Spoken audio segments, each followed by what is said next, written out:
जय श्रीमती वृंदा देवी तुलसी महारानी की जय। তো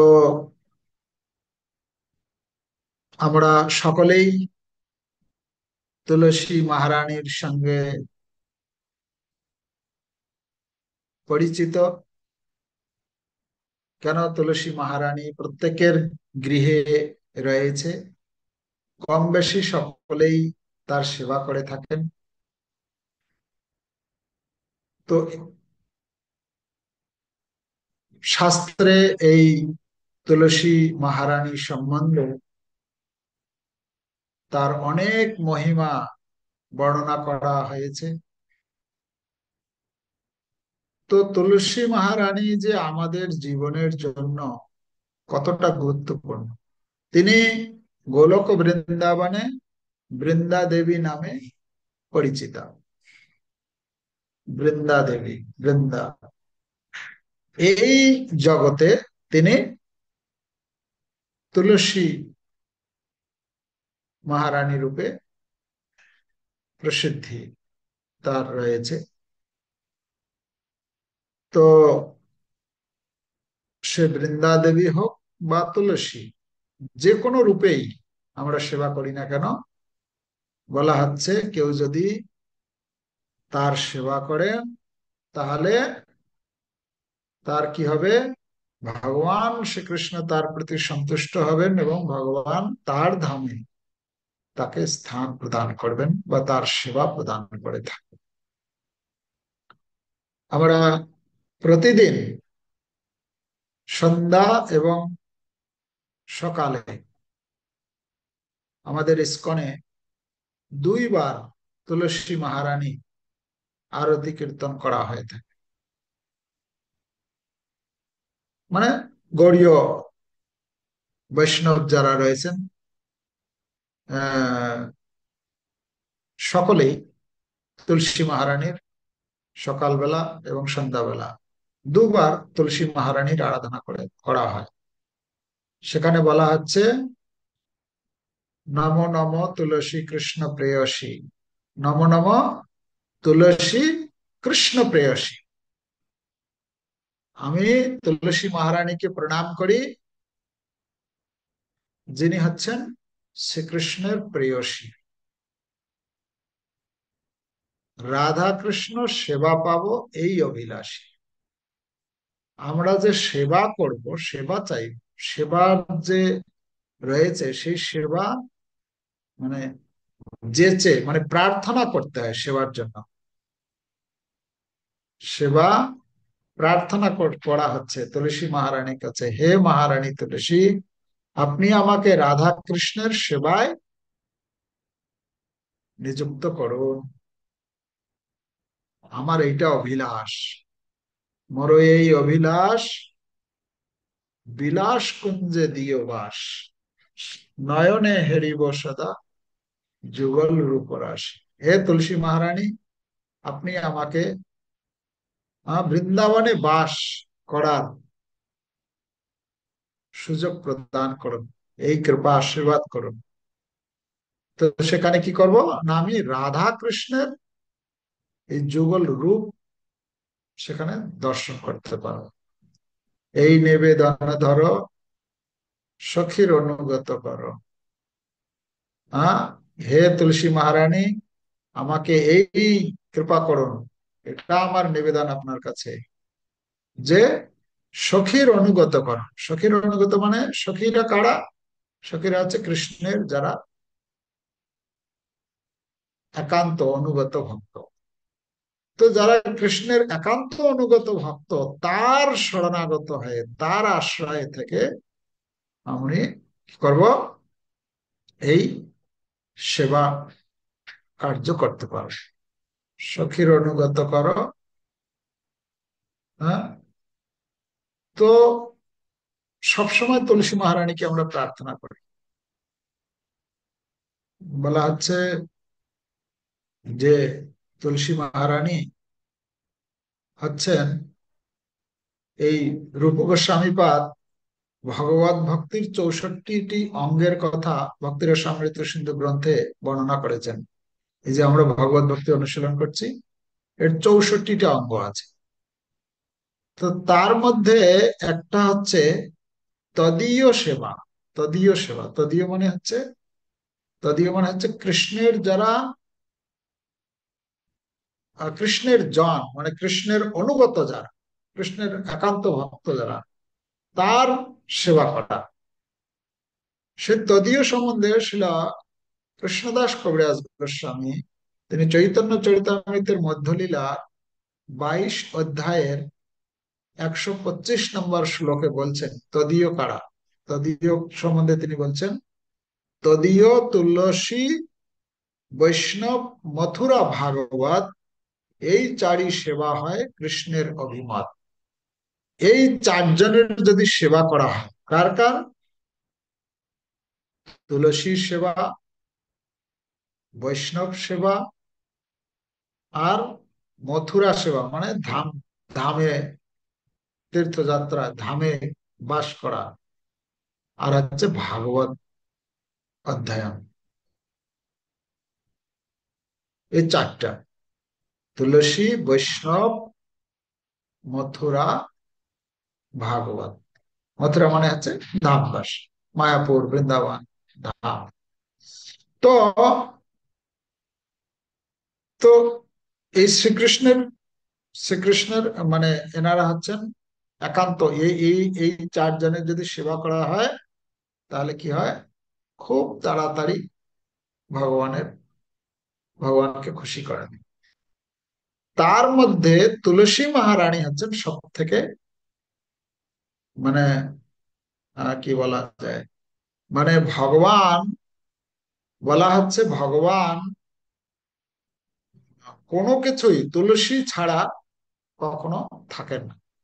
সব সময় তুলসী। দেখুন আমাদের যত বৈষ্ণব যারা ভক্ত হয় তাদের কি হয়, তারা তুলসী মালা ধারণ করে, তুলসী ভগবানকে অর্পণ করে, তুলসী পাতা ভোগের সময় তুলসী, বলা হচ্ছে এই তুলসী, আমাদের বৈষ্ণব পদকর্তা গিয়েছেন যে 56 ভোগ আর 36 ব্যঞ্জন বিনা তুলসী প্রভু এক নাহি মানি।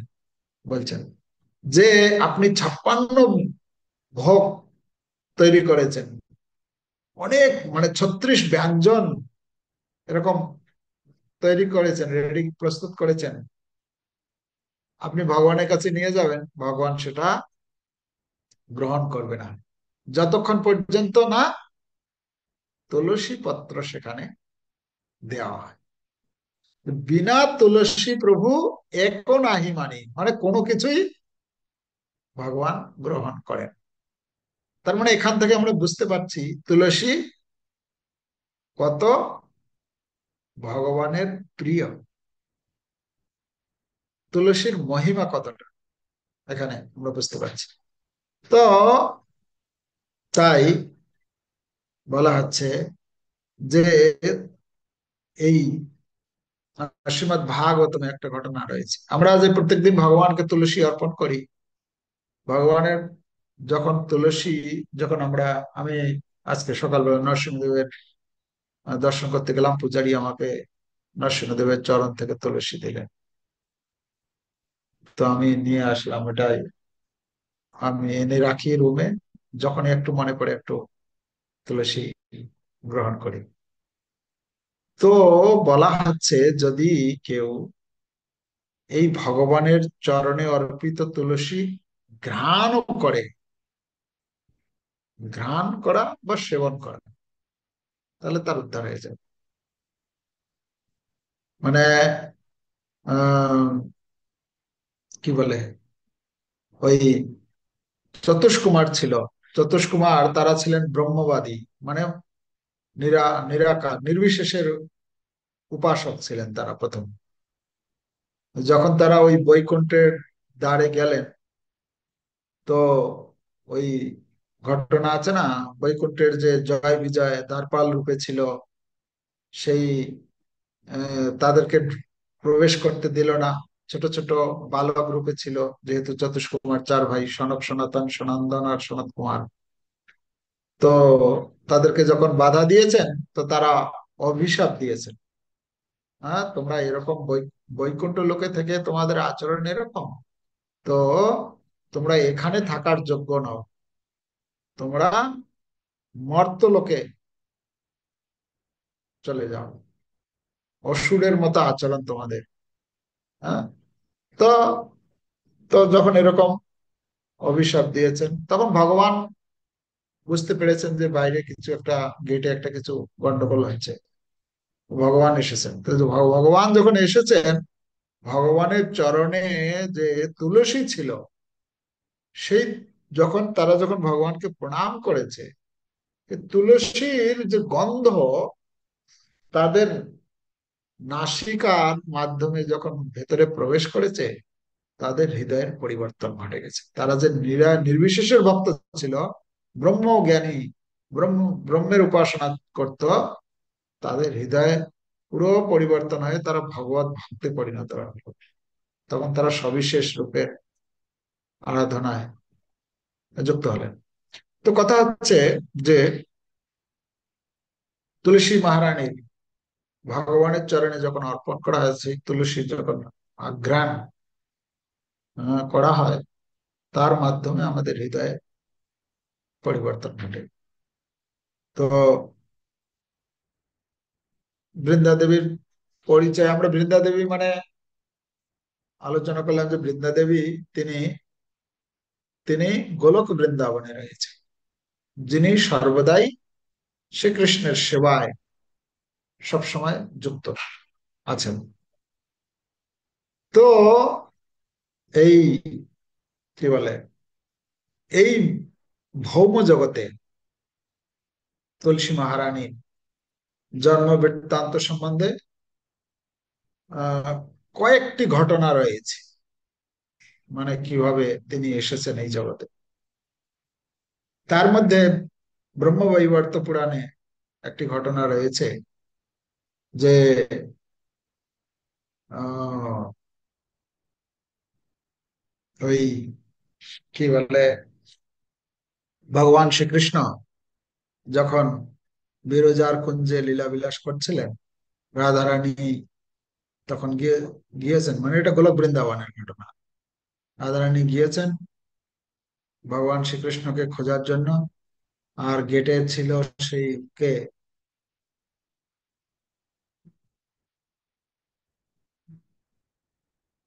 আনমিউট করা যায় না? আচ্ছা,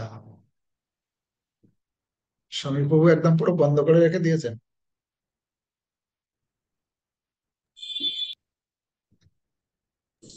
হ্যাঁ বাবু, শ্রীধামা। শ্রীদামা, তো এই শ্রীদামা, শ্রীদামা তখন বাধা দিল রাধারানীকে। যখন বাধা দিয়েছেন, তখন রাধারানী তাকে অভিশাপ দিয়েছে, তুমি এরকম অসুরের মতো আচরণ করছো, তো তুমি অসুর কুলে জন্মগ্রহণ করো, মর্তলোক। আর সুদামাও তখন শ্রীদামাও তখন এই রাধারানীকে অভিশাপ দিয়েছে। আর এদিকে বৃন্দা দেবী কে যখন, বৃন্দা দেবী কুঞ্জে ছিলেন যখন, এত ক্রোধ করেছেন রাধারানী, বৃন্দা দেবী সেখান থেকে অন্তর্ধান হয়েছে। তো ভয়ভীত একদম পুরো। আর অভিশাপ ইত্যাদি এসব হলো, তো তখন বৃন্দা দেবীকেও এই জগতে আসতে হলো। তো তখন এই জগতে যখন আসবেন, তো তখন যে এই রাজা ছিলেন আমাদের কি বলে মনু, আহ কি বলে, ওই কি রাজার নাম ছিল, মনু, যেমন এখন বর্তমান চলছে বৈবস্বত মন্বন্তর, বৈবস্বত মনু। তো বলছেন দক্ষ সাবর্ণী মনু ছিল, এই দক্ষ সাবর্ণী মনুর পুত্র ছিল দেব সাবর্ণী, তার পুত্র ছিল বৃষধ্বজ। তো এই বৃষধ্বজ ছিল শিবের ভক্ত। তো এ তো শিবের ভক্ত ছিল, তো শিবের আরাধনা করত। কিন্তু বিষ্ণুকে আরাধনা করতে দিত, মানে বিষ্ণুকে নিন্দা করত। সে বিষ্ণু কে পুজো করতে দিত না কাউকে, সে রাজা ছিল তো, কাউকে করতে দিত না। এমনকি সমস্ত, পরবর্তীতে সমস্ত দেবদেবীদের পুজো বন্ধ করে দিল, শুধুমাত্র শিবের পুজো করতে হবে, আর কারো পুজো করা যাবে না। তো আর কেউ কিছু বলতে পারছে না, কোনো দেব দেবী কেউ কিছু বলতে পারছে না, কেন? যেহেতু সে মানে শিবের ভয়ে তাকে কিছু বলতে পারছে না। তো একদিন কি হয়েছে, সূর্যদেব এই এই বৃষধ্বজকে এই বৃষধ্বজকে কি করেছে, অভিশাপ দিয়েছে যে হে তুমি মূর্খ হয়ে যাও, এবং তুমি আহ মানে কি বলে, শ্রীহীন হয়ে যাও, মানে তোমার সৌন্দর্য নষ্ট হয়ে যাবে। তো যখন এটা শুনেছে শিবজি, তো শিবজি তখন এসেছে এই দ- মানে সূর্যদেবকে শাস্তি দেবে বলে। হ্যাঁ, ক্রোধ কেন শিবের ভক্তকে, তার ভক্তকে এরকম অভিশাপ দিয়েছে। আর তখন সূর্যদেব কি করেছেন, ব্রহ্মাজির কাছে গিয়েছেন, ব্রহ্মাজিকে নিয়ে ভগবানের কাছে গিয়েছেন। ভগবানের কাছে গিয়ে বলছেন এই এই ঘটনা হয়েছে। তখন ব্রহ্মাজি তখন তাদেরকে সান্ত্বনা প্রদান করে। আর শিবজিও পিছে পিছে গিয়েছেন। শিবজিও যখন গিয়েছেন, শিবজিকে তখন সেখানে গিয়ে যখন ভগবানকে দেখেছেন, তখন শিবজি ধীরে ধীরে একটু শান্ত হয়েছে। প্রথম তো একদম পুরো ক্রোধান্বিত ছিলেন, পরে একটু শান্ত হয়েছেন, বসেছেন। তখন ভগবান তাদেরকে আহ, বুঝিয়েছেন যে দেখো, তুমি যে আহ, অনেক কিছু বলেছেন, যে প্রথমে প্রশংসা করেছেন অনেক ভগবান শিবের। হ্যাঁ, করার পরে তখন বলছেন যে আহ, তোমাকে দেখতে একটু ব্যস্ততা মনে হচ্ছে, এর কারণ কি? তখন বলছে এই ঘটনা ঘটনা তখন বলেছেন যে এই যে সূর্য, সে কি করেছে আমার ভক্তকে এরকম শ্রীহীন হওয়ার এবং আহ, মূর্খ হওয়ার অভিশাপ দিয়েছে। তো আমি তাকে মারার জন্য উদ্যত হয়েছি। তো তখন ভগবান বোঝালেন যে দেখো, এইখানে এসে যে তুমি যে কিছু সময় যে অপেক্ষা করেছো, এতদিনে এই মর্তলোকে অনেক সময় অতিবাহিত হয়ে গেছে। এই যে বৃষধ্বজ যে ছিল তোমার ভক্ত, সে মারা গিয়েছে। তার যে পুত্র, বৃষধ্বজের পুত্র, সেও, বৃষধ্বজের পুত্র সেও মারা গেছে।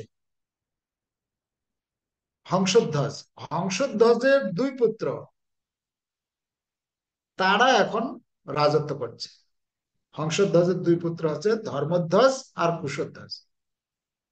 তো এই কুশধ্বজ আর ধর্মধ্বজ, তখন ভগবান বলছেন এই যে ধর্মধ্বজ, এ হরির ভক্ত হয়েছে, এ ভগবানের একনিষ্ঠ ভক্ত। তো এই ধর্মধ্বজের পত্নীর গর্ভে, ধর্মধ্বজের পত্নী হচ্ছে মাধবী দেবী, তো এই মাধবী দেবীর গর্ভে ভগবান কি বলে, লক্ষ্মীর অংশ স্বরূপা একটি কন্যার জন্ম হবে। ঠিক আছে? তো ভগবান শিবকে বিভিন্ন ভাবে এভাবে বলে, তাকে পাঠিয়ে দেয়। আর ঠিক সেই অনুসারেই সেই ধর্মধ্বজের পত্নী মাধবী দেবীর গর্ভে এই কন্যার জন্ম হয়, যিনি হচ্ছেন লক্ষ্মী স্বরূপা, যিনি এই কি বলে, তুলসী, বৃন্দা দেবী রূপে জন্মগ্রহণ করেছে। আর যখন জন্মগ্রহণ করেছেন, জন্মগ্রহণের পরেই তার রূপের বর্ণনা করা হয়েছে। ব্রহ্মবৈবর্ত পুরাণ যখন পড়বেন, সেখানে দেখবেন অনেক রূপের, মানে পুরো অঙ্গের, এক একটি অঙ্গের বর্ণনা করা হয়েছে। এত মানে সুন্দরী।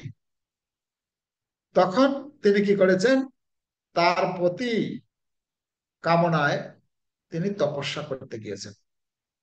তো বদরিক আশ্রমে গিয়েছেন সেখানে তপস্যা করার জন্য। উদ্দেশ্য কি? মানে উপযুক্ত বর লাভ করতে পারি।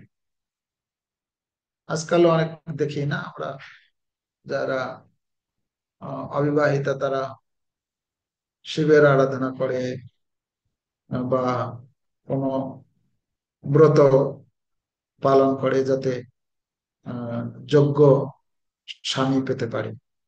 তো এই এই কন্যা, তিনি বদ্রিকাশ্রমে গিয়ে তার একটাই তার একটাই বাসনা, যে মম নারায়ণ স্বামী ভবে দেতি, মানে আমার যেন নারায়ণ, মানে মানে এরকম সাধারণ কোন পুরুষকে প্রতিরূপে গ্রহণ করতে চাইনি। কাকে প্রতিরূপে চাই আমার? আমি যেন নারায়ণকে প্রতিরূপে চাই, নারায়ণকে আমি প্রতিরূপে লাভ করতে পারি। তো বলা হচ্ছে, মানে কত লক্ষ লক্ষ বছর তপস্যা করেছেন।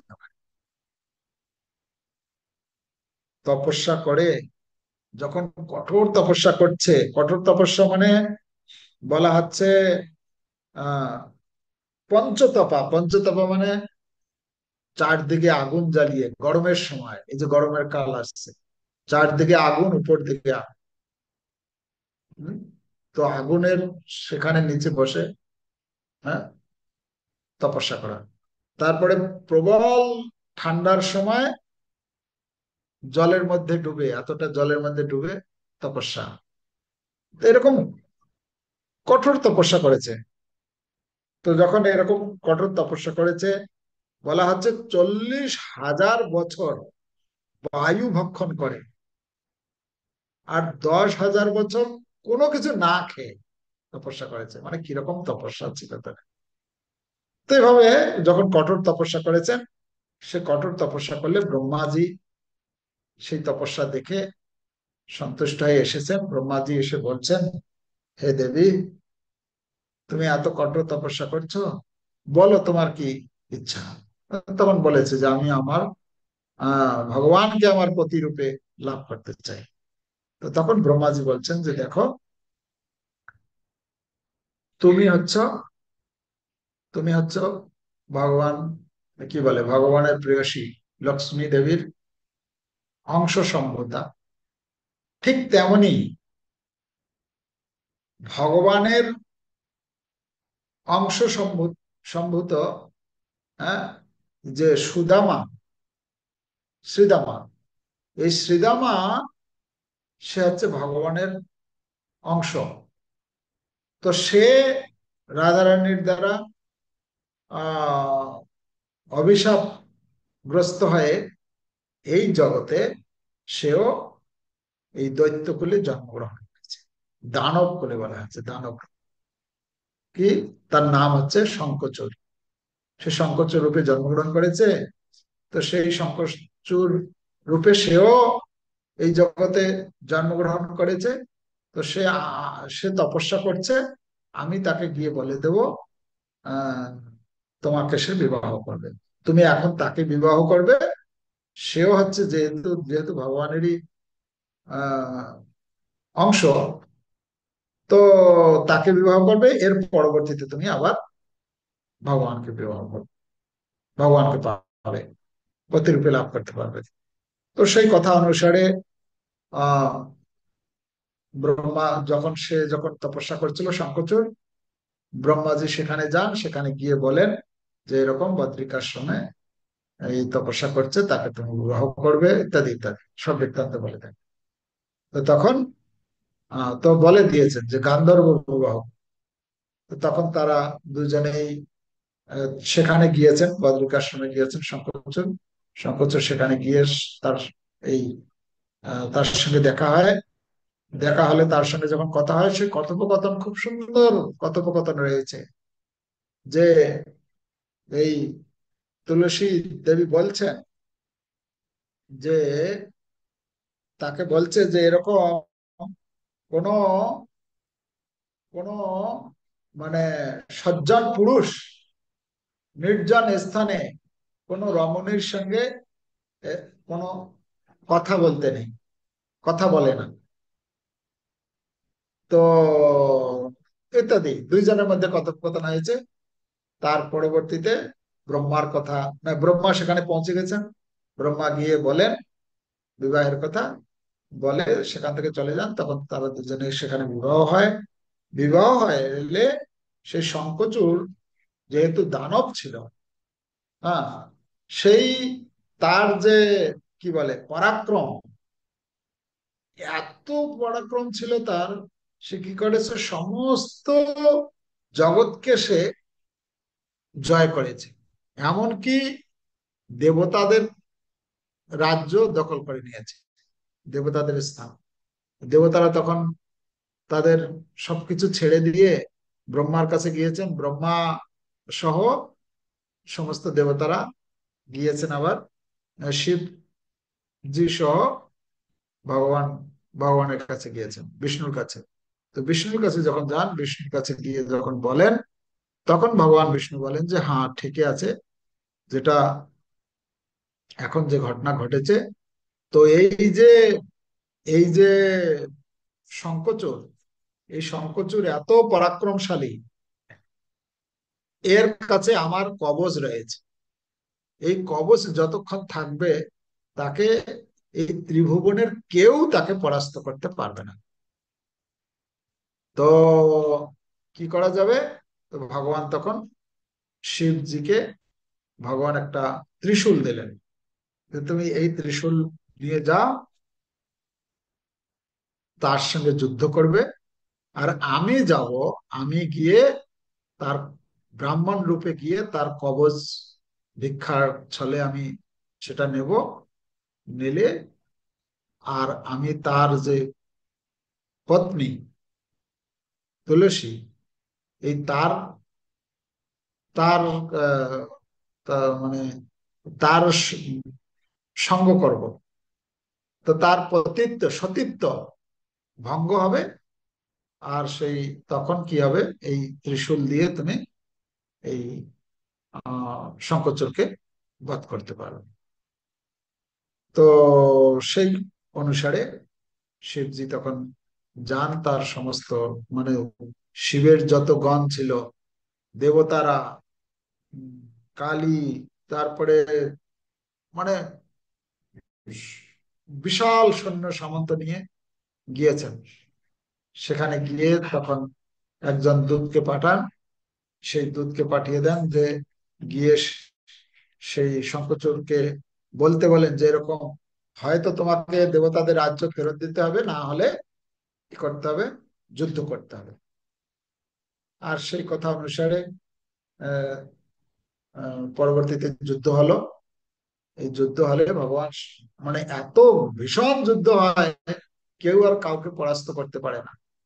বলা হচ্ছে 1 বছর কাল যাবত যুদ্ধ হয়েছে, কেউ কাউকে পরাস্ত করতে পারছে না। তারপরে ধীরে ধীরে দেব দানবদের যে সংখ্যা কম হতে থাকে। আর পরবর্তীতে ভগবান মানে তখন তারা নিজের নিজের অস্ত্র রেখে দেয়। ভগবান তখন সেই সুযোগে এসে একজন বৃদ্ধ ব্রাহ্মণ রূপে এসে ভিক্ষা চেয়ে বসে সেই কবচ শঙ্খচূড়ের কাছে, আর শঙ্খচূড় দিয়ে দেয় তার। হ্যাঁ, মানে যদিও দানব কুলে ছিল, কিন্তু ভগবানের ভগবানকে ভগবানের ভক্ত ছিল তো পূর্বজন্মে। তো তখন দিয়ে দেয়। আর এদিকে ভগবান এই শঙ্খচূড়ের বেশে তার গৃহে রাজপ্রাসাদে প্রবেশ করে তার তুলসী দেবীর সতীত্ব নষ্ট করে। তখন তুলসী দেবী যখন বুঝতে পারে যে তো আমার স্বামী নয়, তখন তাকে বুঝতে পেরে অভিশাপ প্রদান করে যে এরকম আপনি আমার স্বামীকে এভাবে ছলনা করে বধ করেছেন, তো আমি আপনার, সে তো আপনার ভক্ত, আর আপনি তাকে এভাবে বধ করলেন, আপনি এরকম এরকম নির্দয়, আপনার হৃদয়টা পাষাণ, তো আপনি পাষাণ হয়ে যান। তো পাষাণ হয়ে যায় তখন। আর ভগবানও তুলসী দেবীকে বলেন তুমি বৃক্ষ রূপে, বৃক্ষ হয়ে যাবে। তো তখন ভগবান পাষাণ রূপে হল, পাষাণ রূপে আসলেন। কি কি রূপে? পাষাণ মানে শালগ্রাম শিলা, ভগবান শালগ্রাম শিলা রূপে। আর তুলসী দেবী বৃক্ষ রূপে আসলেন। তো কথা হচ্ছে তুলসী দেবী বৃক্ষ রূপে আসবেন, তারপরে একই সঙ্গে তিনি আবার গোলক বৃন্দাবনে বৃন্দা দেবী রূপে ভগবানের সেবায় যুক্ত থাকেন। তো এভাবে তুলসী দেবী এই জগতে বৃক্ষরূপে আসলেন। আরো ঘটনা রয়েছে স্কন্দ পুরাণ বা অন্যান্য, ওই জলন্ধর রূপে তার স্বামী গ্রহণ পেয়েছিলেন ইত্যাদি, সেগুলো রয়েছে। তো কথা হচ্ছে যে তুলসী দেবী এই জগতে তিনি ভগবানের এত প্রিয়া, এত প্রিয়, যে কেউ যদি শুধুমাত্র তুলসী দেবীর সেবা করে, সে তুলসী দেবীর সেবা করার মাধ্যমেও ভগবানের কাছে সে ফিরে যেতে পারবে। মানে তুলসী দেবী এত মহিমা শাস্ত্রে বর্ণনা করা হচ্ছে। বলা হচ্ছে তুলসী দেবী যেখানে থাকে, বলা হচ্ছে পৃথিবীতে 3.5 কোটি তীর্থ যে রয়েছে, তুলসী মহারানী যেখানে থাকেন সমস্ত তীর্থ তার তলে বাস করে। তুলসী দেবী লাগানো হয় যেখানে, সমস্ত তীর্থ সেখানে বাস করে। তুলসী তরুমূলে সমস্ত তীর্থ বিরাজ করে। যে ব্যক্তি তুলসী পত্রের জলে অভিষিক্ত হবে, সেই ব্যক্তি সমস্ত তীর্থে স্নান ও সমস্ত যজ্ঞের দীক্ষা গ্রহণের ফলাফল, মানে ফল লাভ করবে সে। তো বলা হচ্ছে এই যে মৃত্যুর সময় দেয় না, সাধারণত দেখা যায় না, মৃত্যুর সময় তুলসী দেয়, বক্ষে তুলসী দেয়, তারপরে চোখে দেয় তুলসী, দেখে দেখা দেখা যায় না এটা? তো বলা হচ্ছে যে তুলসী পত্র মিশ্রিত জল মৃত্যুকালে পান করলে সমস্ত পাপ মুক্ত হয়ে বিষ্ণু লোকে গমন করে। হ্যাঁ, যদি কেউ তুলসী জল যদি পান করে, যিনি ভক্তি সহকারে নিত্য তুলসী মিশ্রিত জল পান করে, সে গঙ্গা স্নান ফল লাভ করে ও সেই ব্যক্তি জীবন মুক্ত হয়ে যায়। যিনি দেহে তুলসী ধারণ করে তুলসী তীর্থে প্রাণ ত্যাগ করেন, তিনি বিষ্ণু লোকে প্রাপ্ত হন। হ্যাঁ, তুলসী ধারণ করে এই জন্য বৈষ্ণবরা সবসময় কণ্ঠীমালা ধারণ করে। কেন? যে কোনো সময় মৃত্যু হতে পারে, কিন্তু তুলসী যদি থাকে তাহলে, হ্যাঁ, বলা হচ্ছে জমের দূতেরা আর আসবে। সে, হ্যাঁ, যদি হরিনাম করে, যদি কোনো হরিনাম না করে শুধু তুলসী ধারণ করে, তাহলে কমসে কম যমরাজের থেকে মুক্ত পাবে, মুক্ত মানে সেখান থেকে রেহাই পাবে। আর যদি ভগবত ভক্তি করে তুলসী মালা গ্রহণ করে, সে তো বৈকুণ্ঠে যাবে, ভগবানের ধাম ফিরে যাবে। যে মানব তুলসী ধারণ করে মিথ্যা শপথ করে বা স্বীকার, এটা মানে মানে নেগেটিভ বলছে, যে তুলসী মালা ধারণ করে মিথ্যা কথা বলে। মিথ্যা কথা তো এমনিতেই বলতেন, আর তুলসী ধারণ করে বলা কি আর না বলে বলা কি? মিথ্যা কথা তো খুব বলা কখনোই উচিত না, মিথ্যা কথা বলাটাই পাপ, সেটা তো আছে। তো বলা হচ্ছে তুলসী, আহ তুলসী এই জন্য তুলসী চয়ন করে ভগবানকে অর্পণ করা বা তুলসী সেবন করা, তুলসী গাছের সেবা করা, মানে তুলসী গাছের সেবা, ঘরে তুলসী লাগানো হয় না, আমাদের ইসকনের ভক্তরা দেখা যায় কত সুন্দরভাবে তুলসী যত্ন নেয়। তুলসীকে টবের মধ্যে, এই যে পুজো করা হয়, আগেকার দিনে আমরা দেখেছি যে বাইরে, বাড়ির বাইরে তুলসী টব থাকে। ইসকনের ভক্তরা কি করে দেখি, যে তুলসী মহারানীকে একটা টবের মধ্যে লাগিয়ে সেটাকে ঘরে নিয়ে আসে, পুজো করে, আবার রোদ্রে দেয়। ঠান্ডার দিনে তাকে ঘরের ভেতর রাখে। আহ, এখন যেরকম রোদ আসছে প্রচুর, সকালের দিকে একটু রোদ্রে দিবে, যখন এই চড়া রোদ এসে যাবে তখনই একটু ছায়াতে রাখবে। জল কত পরিমাণ দরকার আছে, তো সেটা যত্ন নেয়। কোনো এ কি বলে, পোকামাকড়, পোকা ধরে অনেক সময়, সে পোকা যাতে না লাগে তার জন্য যত্ন করে। মানে কোনো, যেরকম বলা হয় কখনো নিম পাতা করে সেই এতে দিলে পোকা চলে যায় ইত্যাদি। তারপরে যখন তুলসী যখন মঞ্জরি হচ্ছে, ফুল, বীজ যখন হচ্ছে, তো বীজ হওয়ার আগেই সেই মঞ্জরিটাকে তুলে ধুয়ে ভগবানকে অর্পণ করলে ভগবান খুশি হন। আর সেই সঙ্গে সঙ্গে তুলসী মহারানী সুন্দর ভরপুর লাগে। কেন? সেই বীজটা আহ হতে তুলসী মহারানীর অনেক শক্তি সেখানে চলে যায়, যার জন্য বড় হতে পারে না। তো সেটা এ করে। আহ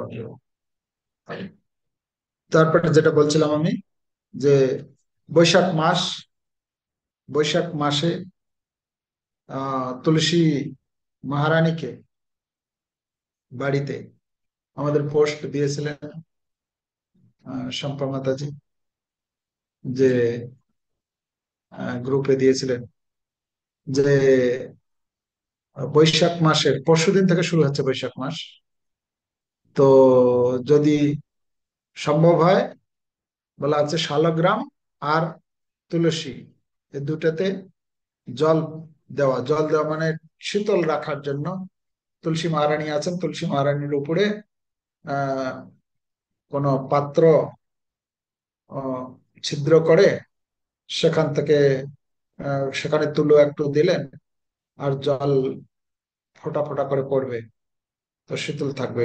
দিনের বেলা দিলেন, সন্ধ্যাবেলা আবার সেটাকে, রাত্রিবেলা বন্ধ করে দিলেন, আবার সকালবেলা দিলেন। তো এইভাবে এক মাস, এই বৈশাখ মাসটা কেউ যদি করে, তো তুলসী মহারানী তার প্রতি, মানে তুলসী মহারানী না, ভগবানও তার প্রতি খুব খুশি হন, তো তাকে কৃপা আশীর্বাদ প্রদান করেন। তো তুলসী মহারানী আমাদের জীবনের জন্য অপরিহার্য। তুলসী সর্বদাই ভগবান, ভগবানের এত প্রিয়, এই জন্য আমরা দেখি ভগবান কোনো কিছু বস্তু গ্রহণ করেন না বিনা তুলসীতে। তো আমরা তুলসী মহারানীর যদি সেবা করি বাড়িতে, তাহলে তুলসী মহারানীর কৃপাতে আমরা ভগবত ভক্তিতে এগোতে পারবো বা ভগবানকে সন্তুষ্ট করতে পারবো। তো আপনারা গৃহে রয়েছেন সকলেই, আপনারা তুলসী মহারানীর এমনিতে তো সেবা করেনি, আর একটু কিভাবে আহ গরমের দিনে পুরো শুকিয়ে যাবে, জল দেওয়া। আর একটা আছে জল দেওয়ার তিন মন্ত্রগুলো, তো আশা করি জানি না, ওই গ্রুপে দিয়ে দিবেন মন্ত্রগুলো, তাহলে হয়ে যাবে, সবাই জানবে। তুলসী যখন আমরা পত্র মানে পাতা যখন তুলছি, তুলসী তোলার সময় মন্ত্র আছে। হ্যাঁ, তুলসী অমৃত জন্ম আশি সদা তং কেশব প্রিয়া। হ্যাঁ, তো মন্ত্র আছে। তারপরে তুলসী পাতা তোলার পরে এই যে তুলসী মহারানীকে যে দুঃখ দিলাম, তার জন্য একটা প্রার্থনা করার একটা আরেকটা মন্ত্র আছে, ক্ষমা প্রার্থনা। তাহলে তুলসী মহারানী আমাকে, আহ, হে তুলসী মহারানী, আপনাকে যে আমি এই যে দুঃখ দিলাম, এর জন্য আপনি আমাকে ক্ষমা করবেন। তারপরে তুলসী প্রদক্ষিণ মন্ত্র, মোটামুটি চারটা মন্ত্র। একটা হচ্ছে তুলসী প্রণাম মন্ত্র, ওম বৃন্দাই তুলসী দেব্যাই প্রিয়াই কেশবস্য চ বিষ্ণু ভক্তি প্রদে দেবী সত্যবত্যই নমঃ। এ তো প্রণাম মন্ত্র। তারপরে প্রদক্ষিণ মন্ত্র, জানি কানি চ পাপানি ব্রহ্মত্যাদিকানি চ তানি তানি প্রণশন্তি প্রদক্ষিণ পদে পদে। তারপরে তুলসী চয়ন মন্ত্র, তুলসী পাতা তোলার জন্য মন্ত্র। আর তুলসী পাতা তোলার পরে ক্ষমা প্রার্থনা। এই চারটা মন্ত্র আহ, মুখস্থ করলে ভালো, যেহেতু প্রতিদিনের এটা, ভগবানকে যখনই কোনো কিছু অর্পণ করতে যাব, নিবেদন করতে যাব, তখন তুলসী দিতে হবে তাতে। তো এই জন্য এটা মুখস্থ করে রাখলে ভালো। আর এভাবে তুলসী সেবা করার মাধ্যমে আমরা ভগবানকে খুশি করতে পারবো। ঠিক আছে, আজকে এখানে রাখি। হরে কৃষ্ণ কৃষ্ণ কৃষ্ণ হরে হরে, হরে রাম রাম রাম।